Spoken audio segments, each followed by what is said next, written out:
All right, today we're going to talk about something really powerful. It comes from a 73-year-old man looking back on his life, and let me tell you, it's a wake-up call. He had this major, life-changing event that made him realize he'd spent decades going down the complete wrong path.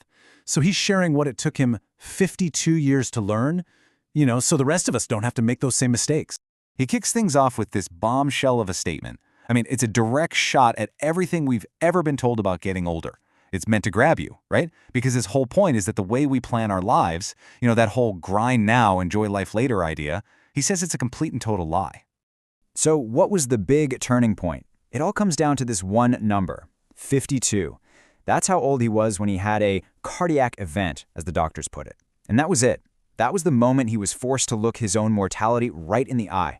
Lying on that hospital bed, everything he'd been chasing, everything he thought mattered, it all just evaporated. It suddenly seemed completely and utterly meaningless. And that forced him to reevaluate, everything. Which brings us to our first big idea here. Before that wake-up call, he described his life as basically running on autopilot. He'd checked all the boxes society tells you to check. He had the career, the house, the respect. From the outside, he looked like he had it all figured out. But he realized he wasn't actually living his own life. He was just performing it, going through the motions, hitting the marks everyone else set for him, but never once stopping to ask himself that one simple, terrifying question. Is any of this what I actually want? And this quote, wow, it really hits home, right? When he was faced with the end, all those things, the promotions, the money in the bank, what other people thought of him, it all felt so empty. It's a scary thought, isn't it? To live your entire life and realize you might not leave behind anything that really truly mattered. So that feeling of emptiness led him to figure out what the real problem was. And he came up with this incredible metaphor for it. He calls it climbing a ladder that's leaning against the wrong wall. Does any of this sound familiar to you? I'll be happy when... He calls this the great lie of deferred happiness. We're always putting off joy, saving it for some magical future that we just assume is going to show up. It's like we're treating our one and only life like it's just a dress rehearsal for a show that might never even happen. And this is where that ladder metaphor just clicks into place. Just think about it for a second. 30 years of grinding, of sacrificing, of climbing, only to get to the very top and look around and realize this isn't where you wanted to be at all. And the absolute worst part, you can't get that time back. It's gone forever. He basically calls this whole chase for success a hamster wheel.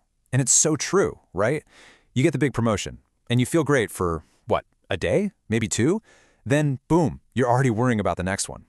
You get a raise, and suddenly your expenses go up right along with it, so you need even more money. It's this endless cycle of chasing a feeling that never, ever sticks around. So what's the real cost of living like this? Well, that brings us to the heavy stuff, the true cost of regret. And for him, it all boils down to one thing, not failure, inaction. And he makes this really important distinction. The things that keep him up at night, it's not the business deals that failed. It's not the mistakes he made. He says that's just part of living. No, the things that truly haunt him are the things he didn't do, the chances he didn't take, the trips, the books, the time, all those moments he just let slide by. And this example is it's heartbreaking. His biggest regret with his father wasn't some huge fight or something dramatic. It was all the little things, all those Sundays he was too busy to pick up the phone. It's such a powerful reminder, isn't it? We always think we have more time with the people we love. We always think there's a next time. Until one day, there isn't. Okay, so after the heart attack, after staring all these regrets in the face, what did he figure out? What's the big lesson? Well, he calls it the embarrassingly simple truth. And you know what? His big breakthrough wasn't some complicated life philosophy you need a PhD to understand.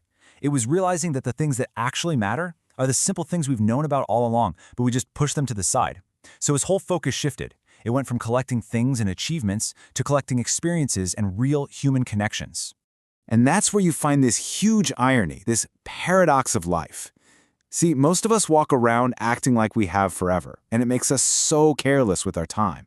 But the second you truly, deeply understand that your time here is limited, that's when you actually start to live.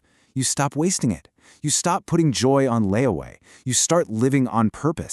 And all of this leads to his final and maybe most important message. Because this isn't just about his story anymore. It's a direct challenge to you, to me, to all of us. The time for someday is officially over. So he wants us to ask ourselves this question and to be brutally honest about the answer.